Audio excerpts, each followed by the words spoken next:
So it's day 11 and we are camped on the western side of the Dakhna dunes, which, according to people who travelled before Philby, provided and presented a huge challenge to anyone trying to access Central Arabia. And in his book, The Heart of Arabia, Philby wrote that fearsome is the grim barrier which protects the core of Arabia from the consuming canker of foreign penetration and foreign influence. Tier upon tier it rises from the eastern ocean to the central plateau. First, the coastal sand strip, rising in 50 miles from sea level to an elevation of about 350 feet. And Reem, Philby and I walked that strip over a week ago. Next, the Saman, rising slowly but steadily another 900 feet in 90 miles, and we drove through that yesterday. And thereafter, the Dana Dunes ascending in 25 miles up to 1,500 feet above sea level. Still far off lay the citadel itself beyond its last defence of graded step. And Philby was distinctly unimpressed with what people had said about the challenges of the Dana.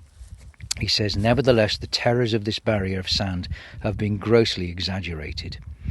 So he found it fairly straightforward. We also found it fairly straightforward, apart from one or two times today we had to get sand ladders and shovels out and a tow rope, but we popped through and we met some most amazing people.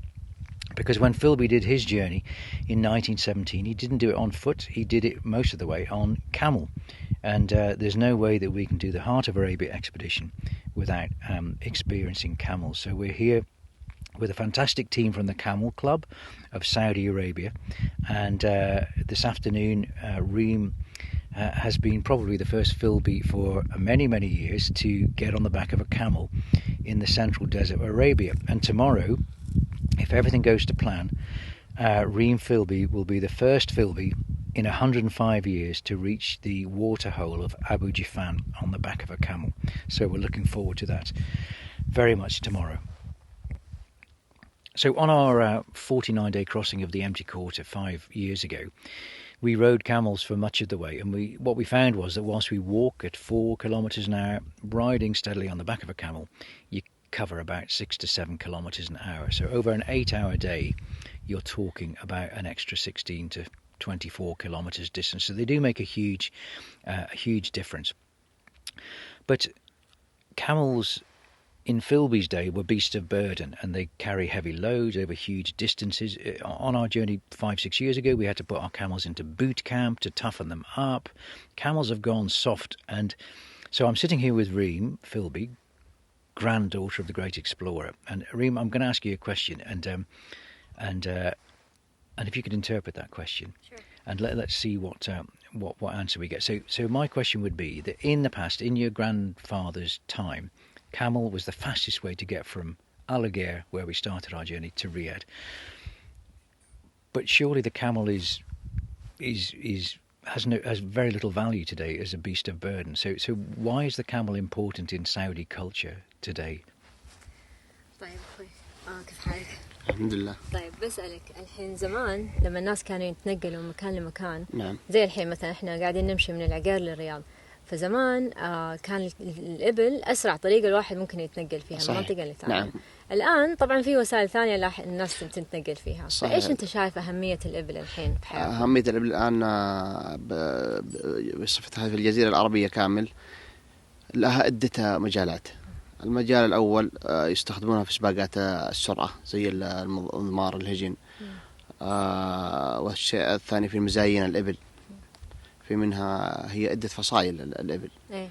وفي أنواع يعني تكون تقنية خاصة في العزاب عند بعض الملاك، تكون هواية خاصة يعني للأكل اللحوم من الحاشي ومن اللبن حقها. صحيح. Okay, so he's saying yes, obviously camels are not now a means of transportation, but they use them in races. They still have great significance in the Arabian Peninsula, so they use them in races, they use them in camel beauty contests, and it's also a very significant hobby for many people that have camels in their private farms. They use them for food, they use the milk, and they just enjoy having them as a hobby. Fantastic. I was very intrigued by the camel beauty comment. When you look at a camel, you know, what defines beauty in a camel? How do you say this camel is more beautiful than this camel? What does a professional camel person look for? Okay. الحين لما طب نتكلم على مزايين الإبل كيف يعني الحين لما الواحد يشوف الإبل إيش اللي يخلي واحد إبل أحلى من الثاني يعني إيش الأشياء اللي هي عدة فصائل الإبل في المجاهيم في الحمر في عدة أنواع. إيه بس إيش الأشياء اللي في الأشياء اللي يميزوها الناس متخصصين في ذلك فيعرفوا الشيء المميز من الشيء العادي. Okay. So he's saying that his knowledge is about camels that they have different breeds and he named two إيش قلت لي أساميها المجاهيم الحمر these are different breeds. المغاتير but المغاتير is a different breed but when it comes to beauty contests specifically specialists have certain things that they look at in camels and then they know that this is okay a prettier one I guess. Okay. But he's not an expert in this specifically. Okay, because they all look pretty to me when I saw them today. كلهم حلوين. كلهم حلوين. نعم. So Reem, we're going to be riding we're walking a bit tomorrow, and then we're going to be riding camels into this old waterhole that your grandfather visited in 1917. So tell us a little bit. Tell us about the camels we're going to be riding tomorrow. Are they male, female? How old are they? What do we need to do to make sure that we get there in one piece? Okay. طيب الحين زي ما تعرف بكرة إن شاء الله إحنا بنمشي في البداية وبعدين بنكمل على الإبل لما ندخل على أبو جفان. تقدر بس تقول لنا على الإبل اللي إحنا بناخذها بكرة أسماءها أعمارها طبعها كيف؟ طبعها طبعا هي نفسها اللي إحنا بنركبها كلها إبل هادية متعودة إلى ركوب تركب عادي طبيعي حتى ما تحتاج جود ولا تحتاج أي شيء تقدر تقودها بحالك تمشي بها سواء تبغى تجري معك تبغى تهدي يعني متدرب على ذلك مش أي إبل تجي تركبها مش أي هيجن يعني هيجن خاصة لركوب الناس بالذات المبتدئين مثلا أنتم دحين رحالة لكن ما أنتم هجانين صحيح فالهيجن لها ناسها صح. لكن عادي تقدروا زي هذه الهيجن اللي الآن جبناها لكم موجودة معكم تقدروا تركبوا عليها وتسافروا بدون ما تأذيكم بأي شر. So he's saying they're very calm, they're well trained, they're very suitable for beginners. So he's like, you guys are travelers, but you're not expert camel riders. But these camels that we have here are very calm and we can walk with them, run a little with them. They won't do any harm and they're pretty obedient. And I heard reference that they're all male. Is that because? Why is that? هم كلهم ذكور هذول. كلهم ذكور. في سبب ولا بس كذا يعني بالصدفة جبتوهم ذكور؟ لا ما في أي سبب. هذه ندربها خاصة تكون زي هذه الاحتمالات. مثلا أنتم عندكم رحلة. جينا معكم صح؟ غيركم مثلا عندها طلعة مثلا. ناس طالعين في مش انها هذه العدد فقط اعداد عندنا يعني ممكن وكلها متدربه على انها يركبها اي مخلوق سواء ذكور او اناث. Okay, so they train both male and female camels. It just happened that the ones that we have here are male camels. But for these types of trips or other expeditions, they can use either males or females. Yeah. I'm curious because all the camels we had coming across the empty quarter were females. So just curious about that. So I'm amazed at how the camel has evolved in society since your grandfather's days. Because when I came through the airport from Muscat recently, I could have bought a bar of camel milk chocolate. I could buy camel meat. So it seems that the camels are just part of society and they're evolving like the rest of us are, and they're very, very important. But so what I'd just like to finish off by identifying is just because a lot of people listening to this podcast will not know much about camels. Obviously, they're a big part of the culture here in Saudi Arabia. So one thing I learned was that camels, I am told, originate from North America. If you trace back the DNA, which takes me completely by surprise because I always think camels are part of Asia or the Middle East. So can we try and just come up with 6 facts or 5 amazing things about camels that we think people might not know? So question 1 would be, how long can a camel go without drinking water? طيب هو الحين بس يبغى يعرف الناس اللي تسمع اللقاء هذا على معلومات عن الجمال. هو مثلا الحين بيسألك كم يوم ممكن الجمل يجلس من غير ما يشرب مويه؟ يجلس على حسب الأجواء والوقت. إذا كان هذه الأيام أيام البراد يجلس الجمل أسبوع. ما في مشكلة. So that depends on the weather and the season. But such weather that we have now, which is considered into the winter, it can stay for about a week. أسبوع صح؟ أسبوع 7 أيام إلى 10 أيام. A week, 7 to 10 days. Wow. Without water. من غير مويه ها؟ من غير مويه. لأن سبحان الله هذه الله سبحانه وتعالى خلق لها تخزن في جسدها الماء. فليش اسمها عاصفة الصحراء؟ يسافر أحيانا زي كذا صحراء ما في ماء ولا أي شيء. أيام زمان كانت في الجزيرة العربية أو في أي مكان يسافروا الأبل، ما في نادرا ما تلقى بير أو مكان. تسافر 10 أيام إلى أسبوع لين تلقى مكان عشان تشرب فيه. فهي تتحمل. Yeah, so it's just the way that they are created, and again they travel for long distances in the desert, and there's not much water, obviously. Yeah. So they've adapted in that way. Yeah. And they can go up to 7 to 10 days without water. Wow. And I hear some amazing things when they do reach water after 7 to 10 days, that they can consume a vast quantity. How much water might an average thirsty camel drink in one go? they قاعدة 7-10 أيام من غير موية.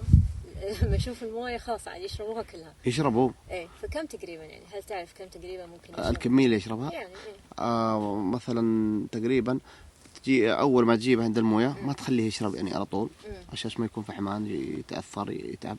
يشرب تقريبا أول شيء حول 10 لتر 15 لتر. وتخليه شوية ساعة نص ساعة وترجعه يشرب كميته الكاملة. يشرب يمكن لحد 50 لتر. Okay, so he's saying once they get to water, they try to avoid that the camel drinks as much as it wants at one go. So they allow them to drink around 10-15 liters and then let the camel rest a bit and then they can drink as much as they want after that. Oh, yeah. Gosh. I wish I could exercise such self-restraint when I go into a pub. What about value? Because you hear sometimes, or I read in the media, some camels are incredibly precious and valuable. Are these racing camels, and how much might a top racing camel be worth? طيب بالنسبة لأسعارها الحين الإبل ما شاء الله يعني غالية تكون. فبالنسبة اللي تكون أسعارها مرة غالية هذه عادة إيش تكون؟ إبل سباق ولا إيش؟ يختلف المجال اللي هي فيه. إذا كانت من إبل الهجن حق السرعة على حسب إن كان بطل وكسبان عدة سباقات فسعرها طبعا يكون غالي. وإن كان أني يجيب متأخر في الأشواط سعرها طبيعي يكون سعر معقول. الفصيلة الثانية اللي هي حقة المزايين هذه كمان لها أسعار ثانية مختلفة. أغلى من السباق؟ أغلى من السباق بالذات في الفحولة يعني. الفحل الفلاني مثلا قيمته 5 مليون 4 مليون 3 مليون. هذا الفحل تنتج منه إنتاجه طبعا يطلع ما شاء الله تبارك الله. So yes, so the camels that are used for racing, especially the top speed ones, are of great value, and the ones that don't rank very high in the race, then they're of less value. But of course, when it comes to beauty contests, they are even more like greater value than the racehorses, and especially those that are used for breeding. So. That also increases their value. So different things will increase the value. So if a camel won the most famous camel race that there is, what's the prize money? What كم تقريبا تكون الجائزة لو جمل فاز بالسباق؟ يعني كم تقريبا تكون؟ تختلف الأشواط. تختلف الجوائز. مثلا في بعض الجوائز يمكن الشوط يوصل فيه مليون الجائزة. وبعض الأشواط 100,000. زي كذا على حسب. Okay, so it differs based on the race itself. Some races the top price will be 100,000 and some will be 1 million. So this is 1 million Saudi Arabian riyals. مليون ريال ممكن تكون الجائزة. ممكن ريال توصل. Whoa, so that's yeah, that's a lot of money. That is a lot of money. That's a lot of money. Right, last two questions. Sure. One is how old will the camel live? You know, what's the kind of longevity of a typical camel? كم يعيش الإبل عادة؟ كم عمره يعني أو متى يعتبر كبير ومتى كم سنة ممكن يعيش؟ يعيش يوصل إلى 15 سنة. Okay, so about 15 years. 15 years, okay. يعتبر كبير من أي عمر تقريبا؟ من فوق 12 سنة ومن فوق يكون كبير في العمر. 12 and above it's considered an older camel. Okay. And final question. On the subject of older camels, Shabab in London, an old man, what advice would you give to an old Englishman who's going to get on the back of a camel tomorrow? طب الشيبة حقنا هذا اللي من لندن اللي بكرة بيطلع على الإبل، إيش تعطيه كذا نصيحة تقول له كيف يركب؟ أعطيه نصيحة أول شيء أنه يعتبر نفسه كأنه يعني هجان، لا يشيل الخوف من قلبه. أول ما يركب الإبل ويمسك الخطام يعتبر نفسه كأنه كل يوم مسافر على الجمل هذا، لا يحس بخوف أو أي شيء، طبيعي يمشي لا يرتبك ولا حاجة، لأن الجمال هذه أصلا هي متدربة ولا بتأذيه بشيء. لكن إذا فيه خوف حتى لو كان جمل يعني أقل شيء مسكين بيطيح. Okay, so you have full confidence in these camels. They're very well trained. Don't have any fear because they'll sense that. Okay. You have nothing to worry about. Okay, I'm worried already. Okay. Fantastic. Thank you very much. أوكي. يعطيك العافية. الله يعافيك. شكراً. عفوا الله يسلمك.